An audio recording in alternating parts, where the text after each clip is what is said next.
নরসিংদীতে আওয়ামী লীগ নেতা মানিক কারাগারে।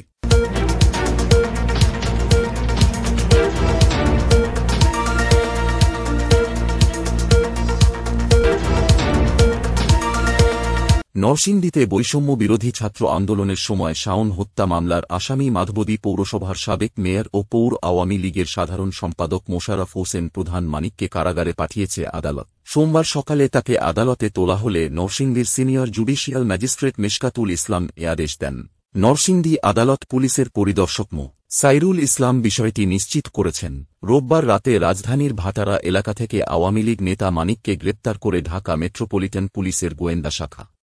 পরে তাকে নরসিংদী জেলা পুলিশের কাছে হস্তান্তর করা হয়। 7 দিনের রিমান্ড আবেদন করে তাকে নরসিংদীর সিনিয়র জুডিশিয়াল ম্যাজিস্ট্রেট আদালতে হাজির করে পুলিশ। তবে মামলার মূল নথি অন্য আসামির শুনানির জন্য জেলা জজ আদালতে থাকায় রিমান্ড শুনানি হয়নি। আদালত পরবর্তীতে রিমান্ড শুনানির দিন ধার্য করে মানিককে কারাগারে পাঠানোর নির্দেশ দেন।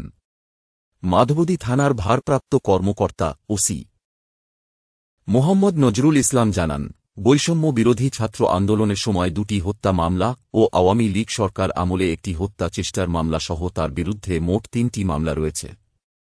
গত বছরের 5 আগস্ট সরকার পতনের পর থেকে পলাতক ছিলেন তিনি।